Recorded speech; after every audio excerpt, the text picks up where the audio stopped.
We went through a number of different gas laws that you do need to know. And we also talked about some important units. So first off, the big three sort of units that most commonly we come across are atmospheres, millimeters of mercury, and torr. We did talk about some other units, but I would say out of all the units, probably these are three most common ones that you will come across through your chemistry career here. And the relationship between those is 1 atmosphere is 760 millimeters of mercury, and that equals 760 torr. And that again is that relationship that 1 millimeter of mercury equals 1 torr. So it's basically a 1-to-1 conversion between those. So essentially, you're just kind of changing the units if you need to go from millimeters of mercury to torr. But the 760, again, is a number that you do need to know. And if you have atmospheres and you want millimeters of mercury or torr, you need to multiply by that 760 like we talked about. And if you have millimeters of mercury or torr, you need to divide by that 760. So again, that relationship, really important one. We talked about some different gas laws, and remember that when we talk about gas laws, sort of three variables that we look at with these different sort of gas laws. We started with our friend Boyle there, who looked at the relationship between pressure and volume, and that was P1 V1 equals P2 V2.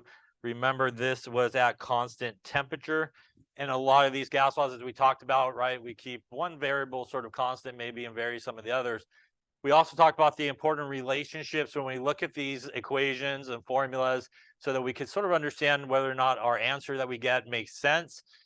Remember that as the pressure goes up, we see the volume goes down, and vice versa. As the pressure goes down, we see the volume goes up. So again, as we talked about, the relationship here is pretty much based on the volume. When we have a really small volume, obviously there's not a lot of room for the gas molecules to fly around. So as they're flying around, there's definitely going to be a lot more collisions that are going to occur. The more collisions that occur, the higher the pressure that we see. And that's the opposite of what we see when we actually increase the volume. We give everybody a lot more room to fly around in. Going to take longer for collisions to occur, and we'll start to see the pressure start to come down. The next sort of gas law that we talked about was Charles' law,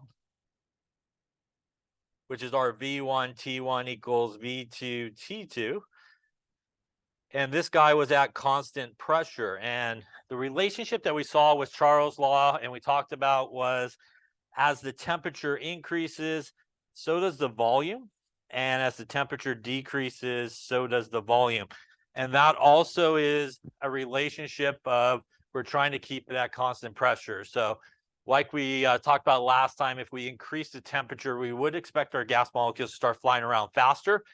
Them flying around faster would create more collisions. But in this case, our volume can sort of adjust, and it's actually the volume here that adjusts to allow it to keep the number of collisions relatively constant. And that's what's keeping our pressure constant. So as those gas molecules are flying around faster, we're going to give everybody a little bit more room to fly around in. That's going to allow those collisions to stay constant. Same thing with our temperature decreasing. As our temperature decreases, our gas molecule is going to be flying around slower. So what we do is kind of push everybody together with a much smaller volume. By doing so, that's going to keep the number of collisions relatively constant. And that is essentially how we keep the pressure constant, is that volume adjustment that allows us to do that. The other really major thing that we talked about when we got to Charles' law is pretty much the temperature component. And when we talk about temperature, pretty much every single gas law that you deal with, the temperature does need to be in Kelvin. And again, to convert to Kelvin, that is our 273. Remember that even as we talked about, if they give you the sort of values in Celsius and they want the answer in Celsius, you still have to do the conversion to Kelvin, then put it into the gas law, and then convert it out, bless you, out of Celsius back to Kelvin. We also looked at a lot of gas laws last time. We had Guy Lussick's law. And that looked at pressure over temperature. P1 over T1 is equal to P2 over T2. This is at constant volume. So in this situation, what we saw was as we increase the temperature, we will actually see the pressure start to increase. And as we decrease the temperature, we will see the pressure start to decrease with it. Now, unlike Charles' law, where we have the volume really adjusting to keep that pressure constant, here we don't have that volume as a rigid container. We're not going to get any adjustment in the volume. So as we increase that temperature, we got the gas molecules moving around faster, causing more collisions, and then we're going to actually see an increase in the pressure because that volume is fixed, and vice versa. As we lower the temperature, we start to see a drop in the pressure because the gas molecules are flying around slower, going to be less collisions, and we will start to see the pressure come down. We also talked about Avogadro's law, and that is V1 over N1 is equal to V2 over N2. This is at constant pressure and temperature. And at this one, obviously as well over here with Guy Lussac's, we do need Kelvin for our temperature. But over here with Avogadro's law, we talked about a couple of things in relationship to it. N is the moles and V is the volume. So as the moles increase, so is the volume sort of proportionally. We also talked a little bit about it in terms of stoichiometry. And if you have a constant pressure and temperature relationship, that you can do stoichiometry from an equation, just like we would do our mole to mole relationship. This was a balanced equation. These are all gases. We could do our 2 moles of A equals 3 moles of B. If we happen to have all gases under a constant pressure and temperature situation, as we talked about, we could kind of do a volume to volume relationship using the stoichiometry, basically the coefficients, just like we would before. As we talked about, it kind of will bypass maybe using a gas law if you are under those specific conditions of pressure and temperature being constant. Putting all those guys together gave us our ideal gas law. And obviously different than all the other gas laws, right, is this is sort of a one situation, not a before and after, one pressure, one temperature, and so forth, one volume. It is also the most restrictive, right? When we use a gas law here, everything has to be in certain units. So the pressure has to be in atmospheres. The volume has to be in liters. N should be moles. And just like every other gas law, our temperature needs to be in Kelvin. The reason for all that is the gas constant, which you do need to know, which is 0.08206. It has units of liters times atmosphere divided by Kelvin times mole. So the good news is you do need to know that number. And with that, you do need to know the units that go with it. And what that means is if you remember that constant and those units, it will also tell you exactly the units for everybody else that you need to have when you go into the ideal gas law for everything to completely cancel out. Any questions so far? Any of that stuff there? We covered a lot of stuff last time. Okay. We aren't done. We did cover a couple other things. We talked about STP. And STP is actually a temperature and a pressure. And that is a temperature of 273 Kelvin and a pressure of 1 atmosphere. So remember that if you are given something at STP, they're actually giving you a temperature and a pressure value. Sometimes people see that and go, I don't have those values. Where is it? And it's hidden right there in the STP.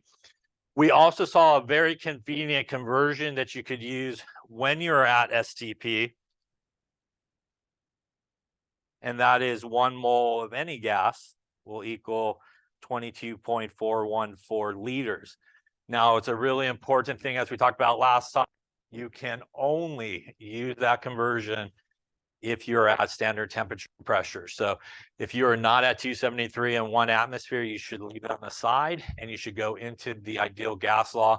The good news is, as we talked about, you can use the ideal gas law for any conditions, STP conditions, non-STP conditions. So you could just put 3 and 1 atmosphere in there. So if you're afraid you're going to use it incorrectly or don't want to have to worry about it, just frankly go into the ideal gas law no matter what the situation is, and you'll be in good shape. Lastly, we talked about the combined gas law.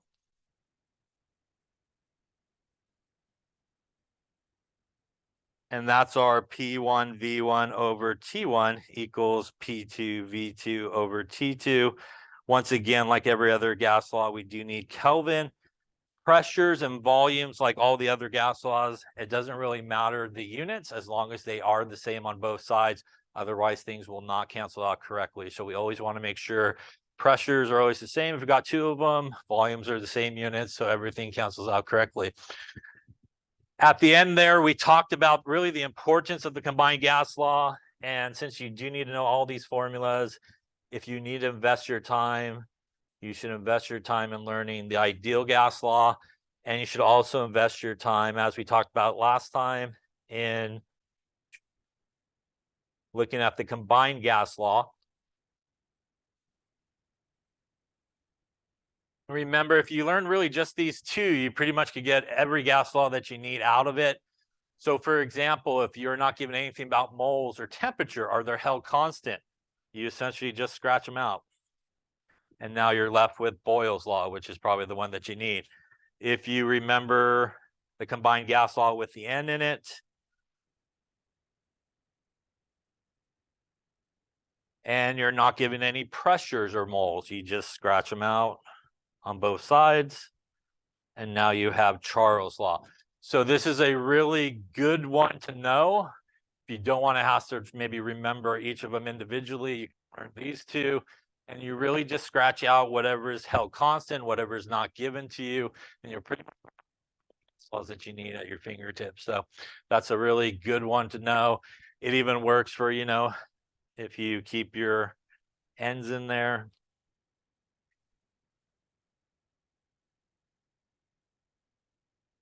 And you have no pressure and temperatures constant, you just scratch them out.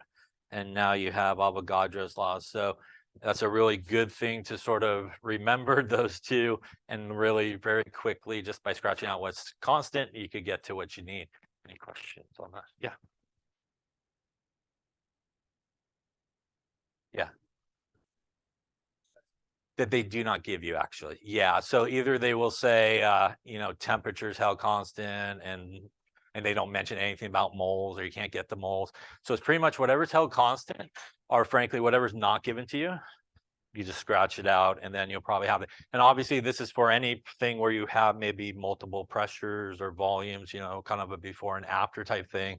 So if you remember the combined gas law, scratch out constant things if they mention it, or if they don't even mention it in the problem and you have no value, you just scratch it out and you'll be to the gas law that you need. Other questions? All right. We did cover a lot of stuff last time. All right, let us continue on then. I think we left off right here at this example. So why don't we give us a try here? Consider a sample of oxygen gas at 27 degrees and a volume at 9.55 liters and a pressure of 2.97 atmospheres. We change the pressure to 8.25 and heat it to 125. What is the new volume? So take a few minutes here and see what.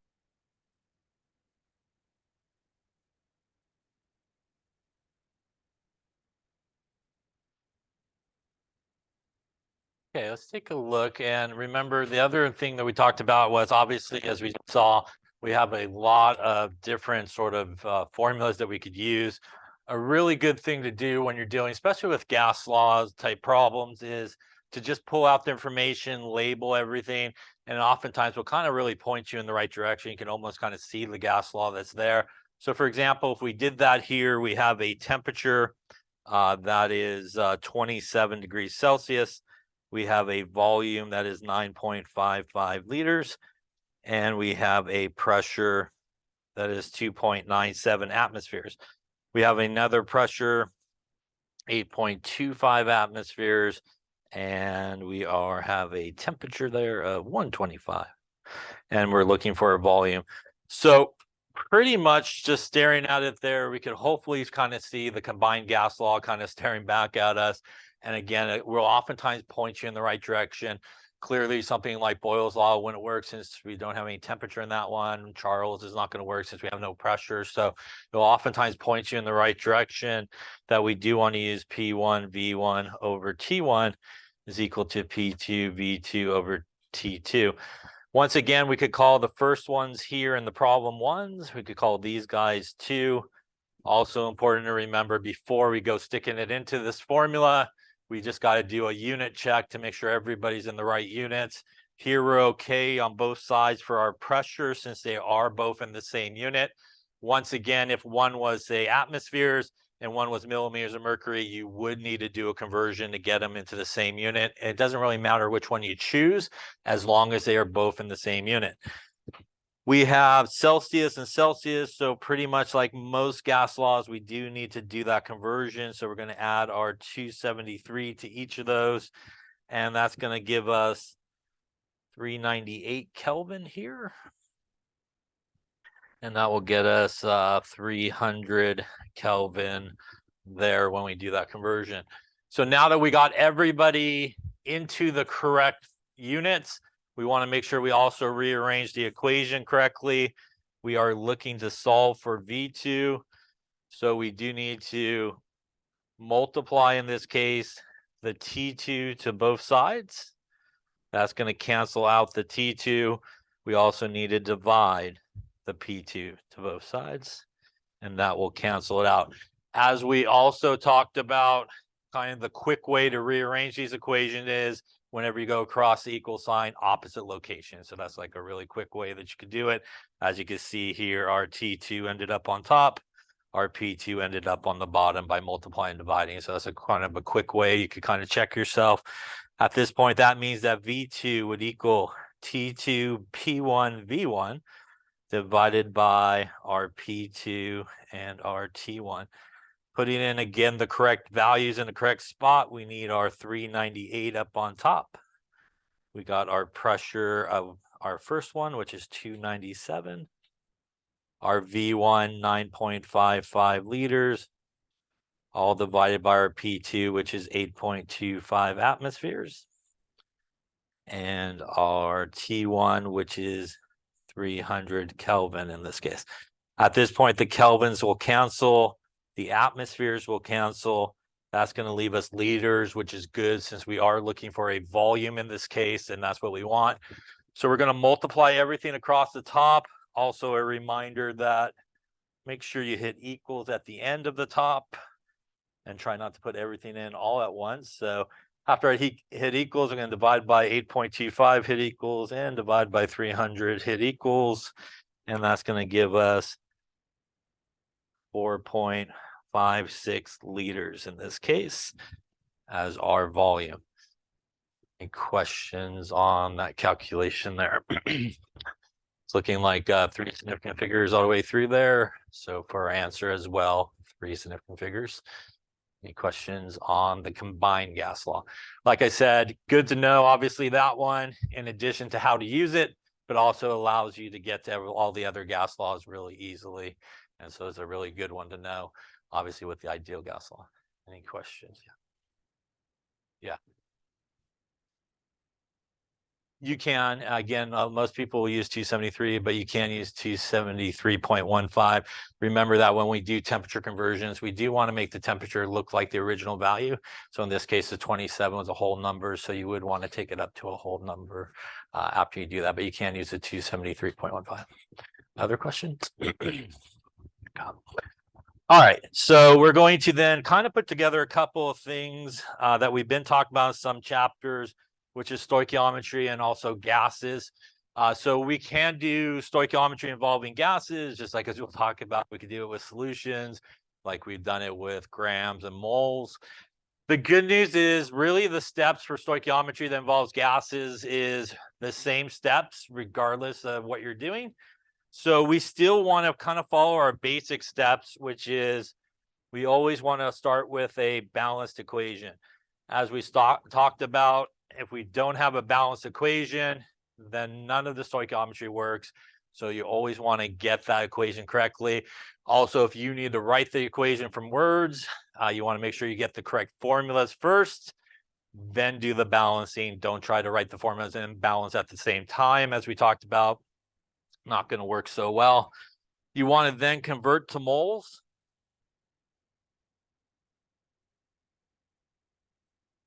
And up until this point, mainly we have done the grams to moles conversion, which we may still use here.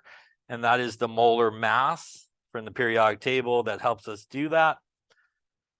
Once you have that, you are going to do your mole to mole relationship, which is the stoichiometry from the balanced equation.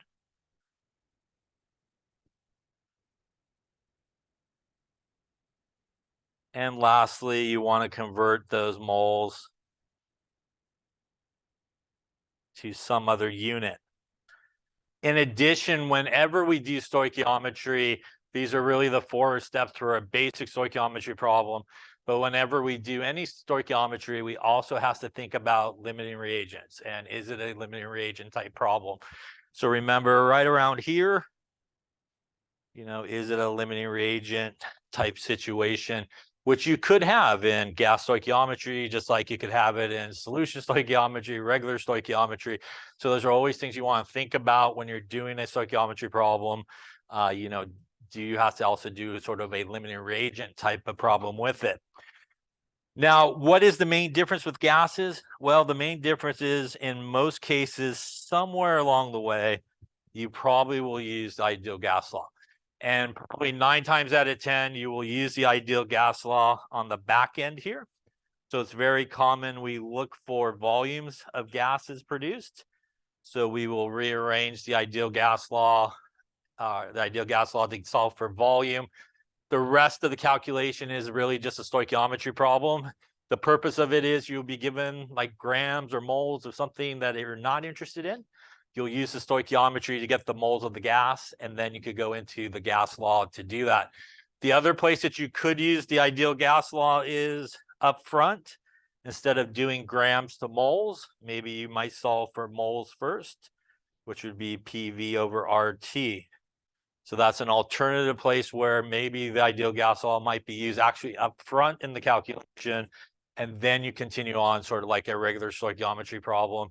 And you might even use them both together in some problems, but I would say probably most commonly at the end of the calculation, the ideal gas law, but definitely could use it in that step where you calculate moles. And that's really the difference between all stoichiometry problems, depending on what type it is really kind of like how you get the moles.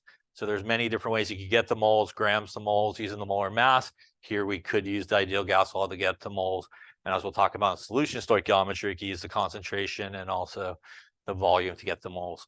Any questions on those steps there?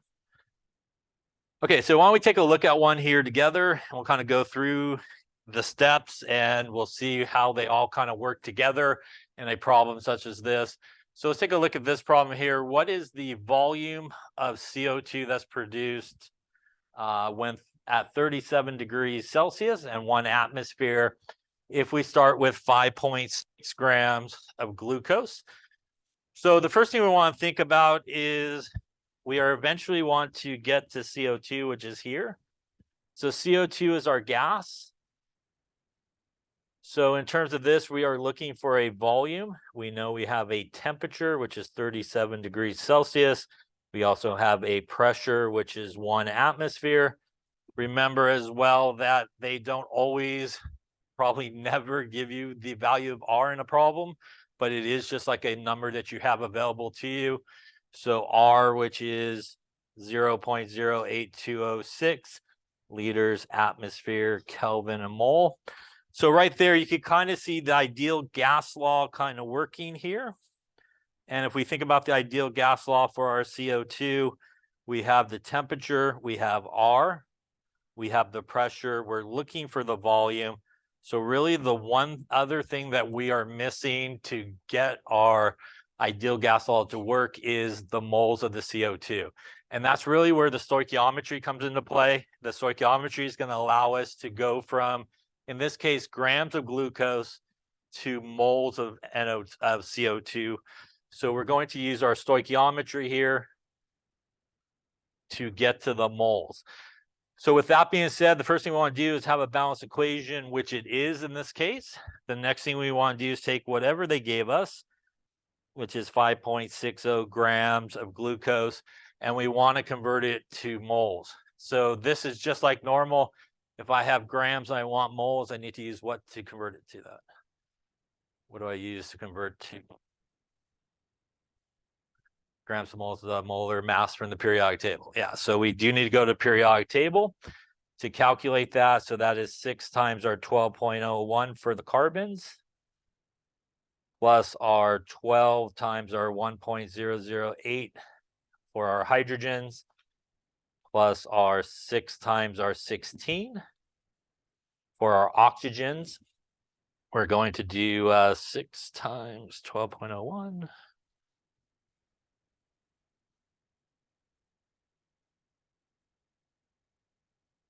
It's going to give me 180.2 grams per mole. Also a reminder that when we do calculate the molar mass from the periodic table, we usually go to 4 significant figures, right? So that's where we take it to. We are going to use that really as a conversion factor. So the second thing that we want to do is take the grams that they gave us.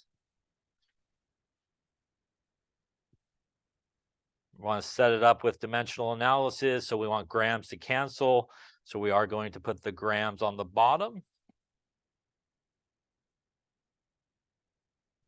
And at this point, the grams of our glucose would cancel. If I stopped right at this point, you could get an answer. And if you did, you shouldn't round too much at this point, or we can continue on with the calculation. If I did stop right now, I am in moles of glucose, which is close to what I want, but I actually want CO2, so I can use it in my ideal gas law. So that is really the third step, which is the stoichiometry part. We're going to go to the equation and look at the coefficients. And we can see that from the equation, every 1 mole of our glucose will give us 6 moles of CO2. So that is the stoichiometry part that's going to allow us to go from glucose to CO2 in this particular problem, so that we have the missing piece of information for our ideal gas law. Once again, why we want to set it up as dimensional analysis, we could clearly see that the glucose are up on top. So we need to go opposite to cancel. So 1 mole of the glucose on the bottom, 6 moles of the CO2 up on top. The moles of CO2 will cancel at this point. And now I am left with moles of CO2, which is what I'm looking for. So we're going to multiply across the top there, 5.6 times 6. We're going to divide it by 180.2, and that's going to give us 0.186 moles of CO2. That's kind of like our third step there in our stoichiometry move. Any questions on that so far? Yeah. Yeah, so that's the stoichiometry from the balanced equation. And that's really what stoichiometry is. It's really a conversion, right?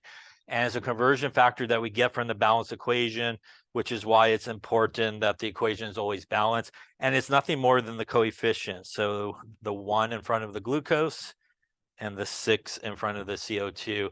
And that's what's referred to as the mole to mole relationship. And that's how we get those conversion factors. Again, as we talked about, stoichiometry, sometimes people get really freaked out about, but it really is just a conversion factor. And where we get the conversion is not from a table, but from the actual balanced equation. And it is just those coefficients. Again, why it's really important. Always start with a balanced equation. Other questions? So now that we have really our missing piece there, we can now finish this problem by going into the ideal gas law. And if we go into the ideal gas law, our PV is equal to nRT. We're going to solve for volume. So we're going to divide the P to the other side. That will give us V is equal to nRT divided by P. Everything's good, except we do have to do one more conversion, which is we do need to make sure that our temperature is converted to Kelvin, right? So there we do need to add our 273. And that's going to give us 310. I'll go to the left here. And at that point, everybody else is in the proper units. We have atmospheres for our pressure, so that's all going to be okay. So we'll go with 0.186 moles. Our gas constant, 0.08206 liters atmosphere, bless you, Kelvin mole. Our temperature that is converted to Kelvin, all divided by our pressure there of 1 atmosphere. Once again, unit Y, atmospheres on top will cancel, moles will cancel, Kelvin will cancel, going to leave us liters left over. And at this point here, 0.186 times 0.08206 times 310, hit equals, divide by 1, hit equals 4.73 liters here of CO2. That would be, by the way, in this problem, theoretical yield of our CO2. That is a yield because it is a product, and a reminder that products are the only things that can be yield, so there has to be a product for it to be yield. Question on any of those steps? Yeah.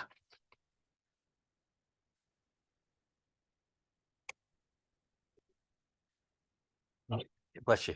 So essentially the 4 steps that we did is the equation. Step 2 would be up through this part where we convert whatever they gave us to moles. Step 3 would be the stoichiometry part here, which is the mole to mole relationship.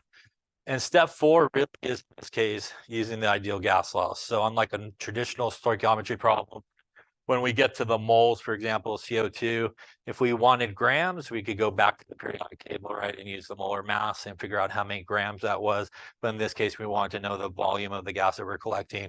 So this is sort of the step number 4, where we don't use molar mass and stuff like that. We also know, again, that this is not a limiting reagent problem because we really were only given one piece of information about our reactant.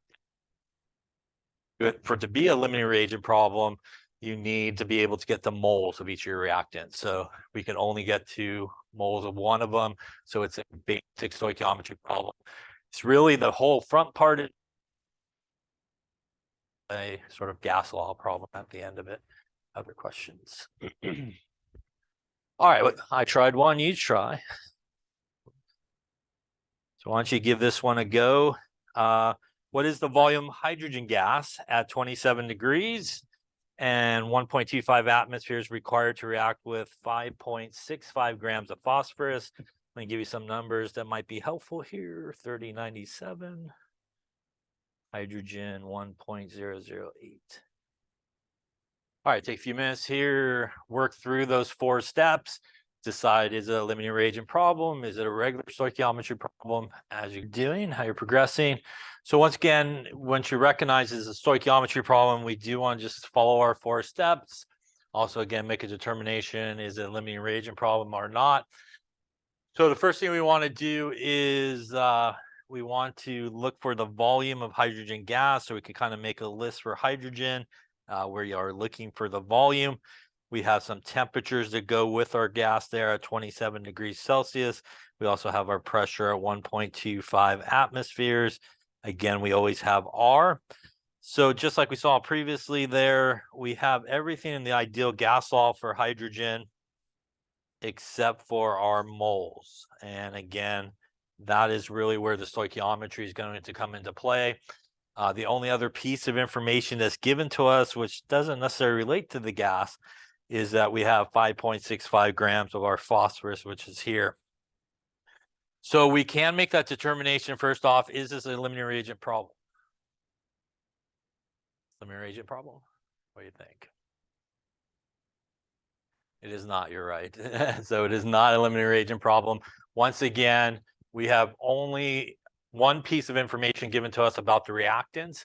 In order for it to be a limiting reagent problem, we need both given to us. Secondly, in this problem, we're actually looking for a reactant, right? So we can't be given both of that information. So we're actually looking for an actual reactant in this case. So here it's just a basic problem. So we want to follow our steps. So we have the equation as balanced. Also a reminder that we talked about, you should double check, right? Even if you kind of see numbers, you should always double check the equation just to make sure that it is balanced. Secondly, here we want to convert to moles. So in this case, we'll take 5.65 grams of P4. Using the molar mass here, that's going to be 4 times 3097 grams per mole to get us our molar mass. And it looks like it is 123.9.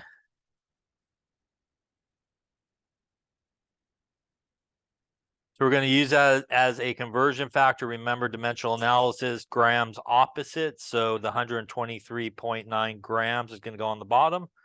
Our moles are going to go up on top. Again, if we stop right at this point, we are now in moles of P4. And now we could go to our third step because it's not a limiting reagent problem.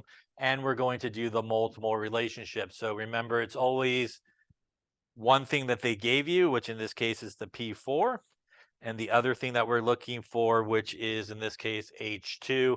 And it is the coefficients. So 1 mole of P4 will equal 6 moles of H2.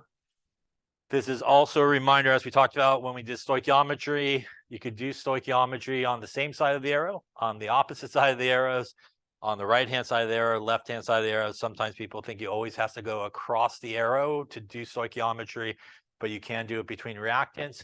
You could do it between products as well.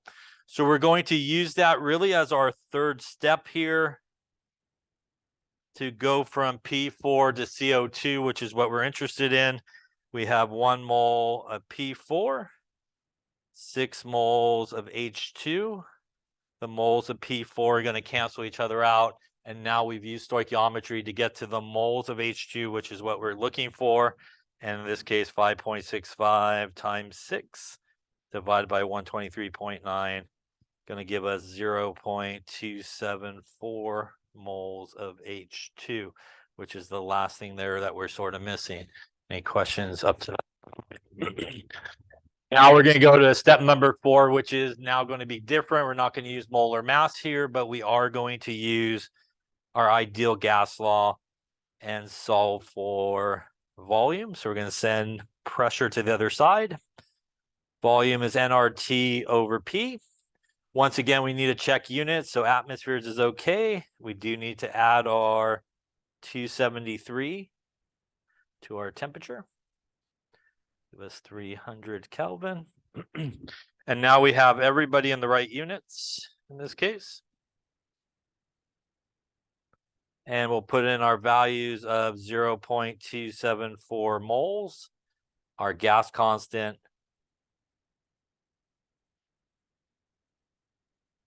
our temperature, all divided by our pressure, which is 1.25 atmospheres. Again, atmospheres cancel, Kelvin cancels, moles cancel, leaving us once again with liters, which is good because we are looking for a volume. 0.274 times 0.08206 times 300, hit equals, divide by 1.25, hit equals. And something like 5.40 liters in this case. This would not be a yield, as that is the amount of reactant that we need. So basically, if we were going to throw in there 0.65 grams of phosphorus, we would need at least 5.4 liters of hydrogen to go with it. Any questions on any of those steps there? Yeah.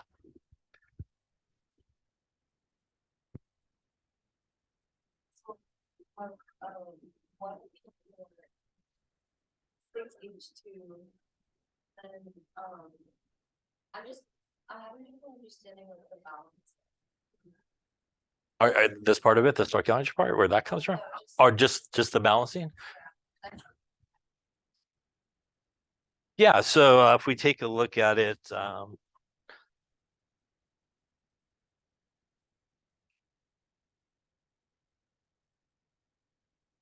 so what we have is P4 plus 6H2, 4 and P H3 in this case. So really, for it to be balanced, remember on the reactive side and product side, we basically need to have the same number of elements on each side. So that 4 goes for the phosphorus on the left. And that's basically 4 times 1. Remember, there's no subscript written, there's 1, and that 4 means that there's 4 of them. For hydrogen, we do the same thing. We take the coefficient times the subscript, which is 2. So that'd be 6 times 2, which is 12 for the hydrogen. And same thing for the coefficient of the subscript here, that would be 4 times 3, which would be 12. So in this case, it is balanced because of that. Remember, if you have a coefficient in front, it goes for everybody behind, and you have to multiply it by all the subscripts. Also, same thing if you happen to have, you know, say something like this, and then we had a number in front, you would have to multiply in and then also to a coefficient on the outside as well. So whatever the front part is here. But in this case, for the oxygen, we would have 3 times 2, which would be 6, and then 6 times 4, which would be 24. So coefficients go to everybody behind. And if you do have parentheses around some type of polyatomic ion, then you have to multiply that subscript into everybody as well. Yes, sir.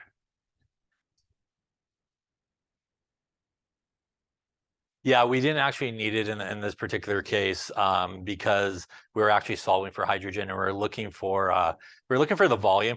Now, if the question was a little bit different and we were looking for how many grams of hydrogen, for example, we wouldn't use the ideal gas law at the end. We could use the molar mass at that end. So if this question wanted to ask something like how many grams of hydrogen gas you should throw in there with it, you would not use the ideal gas law, and you would use that molar mass from the periodic table to get to it. Other questions? Okay, good. Let's try another one here. Good stuff. Let's try this one, which should look familiar to you. Hopefully you tied your magnesium tight enough that it didn't escape last week as the hydrochloric acid hit it. So we're going to react hydrochloric magnesium with some hydrochloric acid, kind of like the experiment we did last week. And obviously we generated some hydrogen gas in that case, right? So in this case, we're looking for the volume of hydrogen gas produced at STP if we started with 5 grams of magnesium. So take some time here, start working on it, and then we'll kind of pick up together and see how you're doing. And magnesium is 2431, I think. See how you're doing. So once again, we have a stoichiometry problem. Here we're looking for hydrogen gas, very much like what we did in the experiment last week. So we are looking for our hydrogen. So we can kind of make a list for our gas of what we're looking for. We're looking for our volume. It is at STP. A reminder that when it does say STP, it actually is 2 values, right? So the temperature is what number? 273 Kelvin, right? And the pressure is 1 atmosphere. So once again, when you are given STP, you're not just not given values, they actually have values associated with it. So here we're kind of moving towards our ideal gas law as well. We always have our R. And if we look at our hydrogen gas once again, in terms of the ideal gas law, we have our temperature, our R, our pressure, looking once again for our volume. So here we're going to use our stoichiometry to get to the moles of hydrogen. We are given 5 grams of this guy. So is this a limiting reagent problem? This is not. Again, we are only given 1 reactant, so it's a basic stoichiometry problem. Here we do want to look at the balanced equation, and we do have 1 magnesium on each side. Once again, as we were just talking about, we will distribute that 2 to everybody behind it, which gives us 2 chlorines on each side and also 2 hydrogens. So it is balanced in this case. Next, we want to convert into moles. So we're going to take our 5 grams of magnesium using the molar mass here, which is how many grams per mole there is. As a conversion factor, opposites cancel. So grams on the bottom, moles up on top. The grams of magnesium cancel at this point. We are close to what we need, but again, here we do need hydrogen, and that is where the stoichiometry part is going to come into play. We're going to do our mole to mole relationship. 1 mole of magnesium is 1 mole of hydrogen. And that again is just the coefficients from the balanced equation. No real math there. That's what we're going to use as our conversion factor to get us to hydrogen. And in this case, setting up with dimensional analysis, we can see that magnesium's up on top. So to cancel the magnesium, we need to go opposite location, and the hydrogen should end up on top so that they do cancel. We're multiplying across the top and dividing by the bottom, which gives us basically 5 divided by 2431. Going to get us 0.206 moles of hydrogen. And that's sort of like the third step there. Any questions on that there? Now we have everything that we need for our ideal gas law and our hydrogen. So the last step here is we're going to use our ideal gas law and solving once again for volume nRT over P. We'll put in our values of 0.206 moles, 0.08206, which is our gas constant that you should always have. Our 273 for our temperature, all divided by 1 atmosphere for our pressure. Atmospheres cancel, Kelvin and mole cancel, leaves you liters. 0.206 times 0.08206 times 273. Going to give us 4.61 liters of H2. That would be like our theoretical yield of hydrogen in this experiment if we put that in there. First off, any question on any of the steps? Could I solve this a different way? Yes.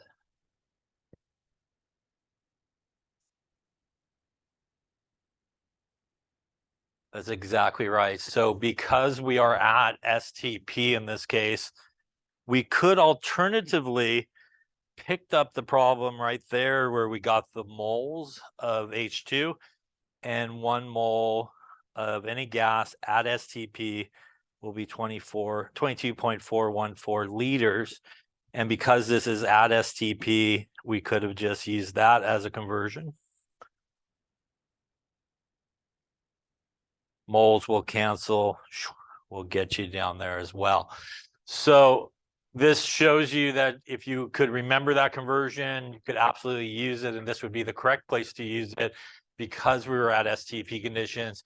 It also shows you if you're not sure you should use it or can't remember it, you could always still go into the ideal gas law, even under STP conditions. So either way should get you the right answer. Any questions on either of those ways there? All right. One last stoichiometry problem here that puts a bunch of stuff together from the previous chapters we've been going over. So let's see how you do here. We're going to take some calcium carbonate. We're going to react it with some hydrochloric acid to produce some carbon dioxide gas. If 35.3 grams of calcium carbonate react with 21.9 grams of HCl, how many liters of carbon dioxide will we produce at 745 millimeters of mercury and 23 degrees Celsius? So clearly here, you got to start with that first step, which is the balanced equation. So why don't you give that a go, see what you come up with. Remember, when we have things in words, correct formulas first, and then balance the equation here. And then I'll let you continue on just to make sure everybody has the right equation to begin with.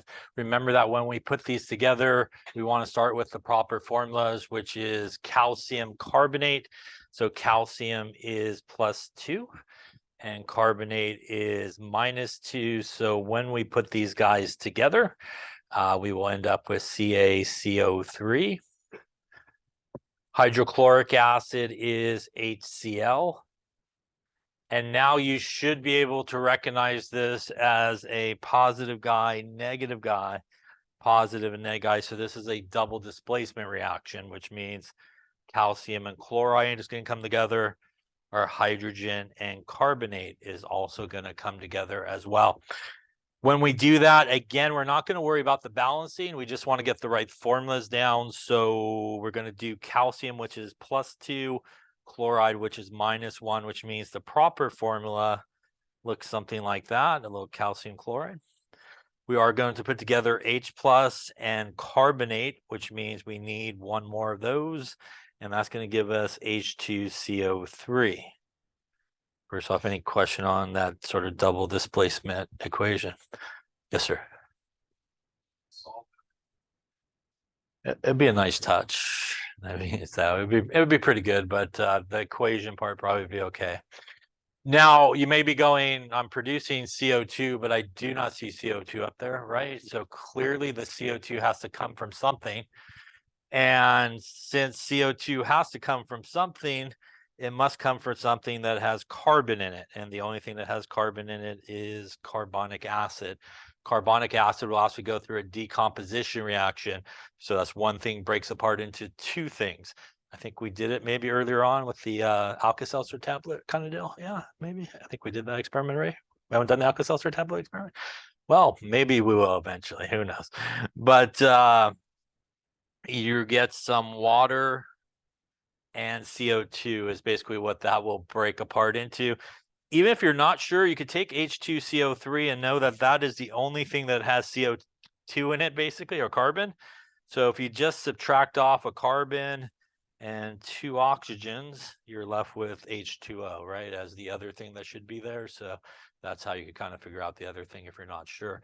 So our truly balanced equation here is a little calcium chloride, a little HCl, and some calcium carbonate.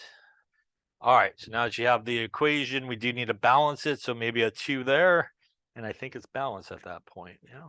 All right, so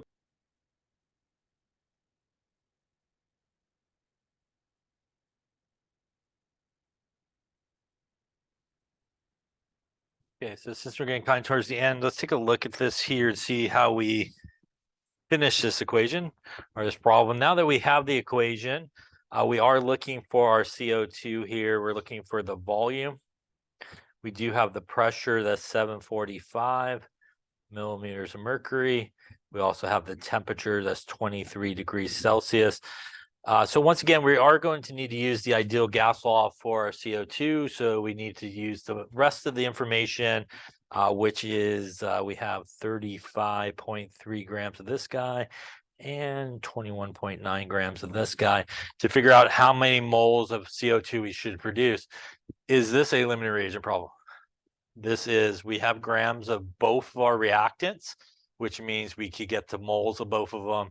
And that means that this is a limiting reagent problem. So first thing is we got the balanced equation. Second thing, we're just going to convert each of those grams into moles using the molar mass from the periodic table. And if you calculate calcium carbonates from the periodic table, that's 4008 plus a 1201 plus 3 times 16. That's 100.1 grams per mole of calcium carbonate. We'll do the same thing for our other reactant, which is the HCl.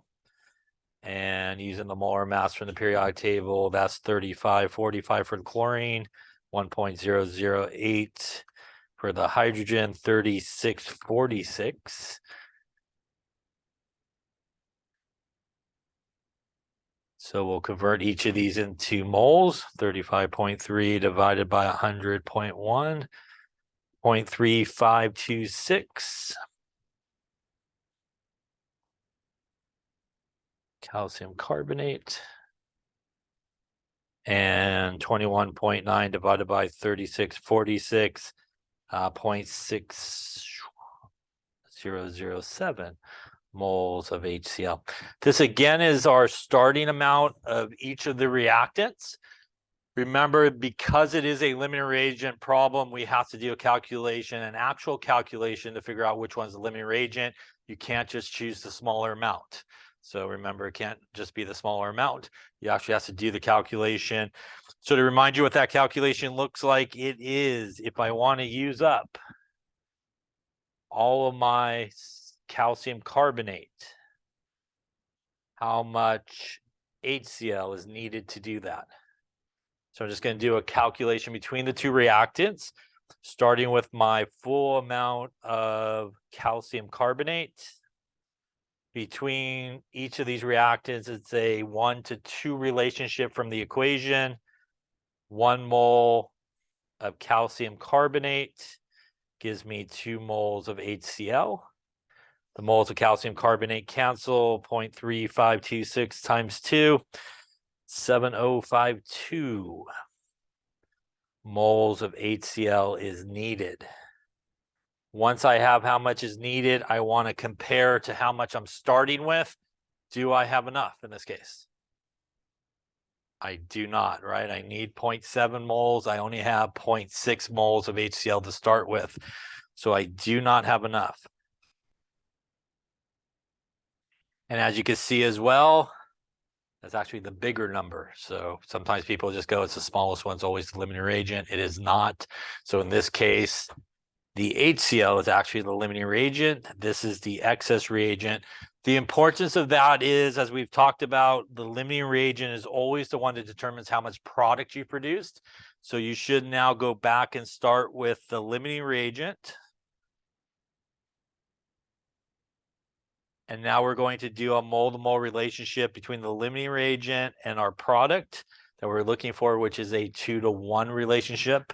So for every 2 moles of HCl, I get 1 mole of CO2.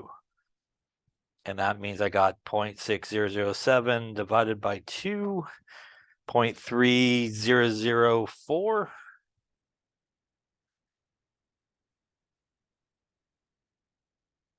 So now I have the moles of CO2. I need to do some conversions on the pressure and the temperature, and I could use the ideal gas law. But first off, any questions on the stoichiometry part there? Yeah.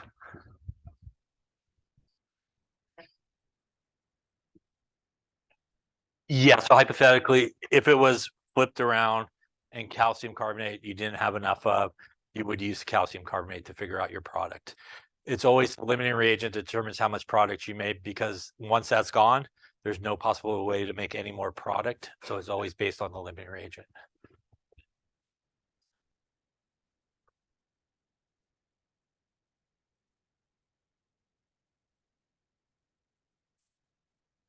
You can. So that's another approach. So we talked about there's like three or four different ways that you could do these problems. The other very common approach is to do 2 separate calculations, like you just explained, using each reactant and figure out how much each one would produce of carbon dioxide. Whichever one would be the smallest would be your limit. So you could actually do that too. Yeah. Other questions? All right, so now that we have this, let's finish this problem up. We got to do some conversions. We're going to add our 273 to our temperature. Going to give us 300 Kelvin. We also need to take our 745 millimeters of mercury and convert it to atmospheres by dividing by 760. And that gets 745 divided by 760. Going to give us 0.980 atmospheres. Our temperature was 300 Kelvin. And our moles there was 0.3004. And now I think we got everything we need. So PV equals nRT solving for volume. We cannot use the 1 mole is 22.414 because it's not STP condition. So you cannot use it in this case. 0.3004. Our gas constant. Our temperature. And our pressure of 0.980. Atmospheres cancel, Kelvin cancel, moles cancel, gets us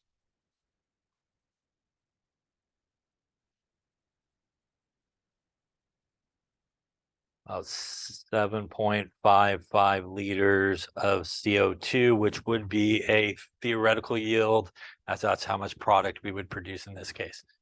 Question on this one. So we've done a lot of stoichiometry, gas stoichiometry problems. Hopefully we'll review some of the stoichiometry stuff as well.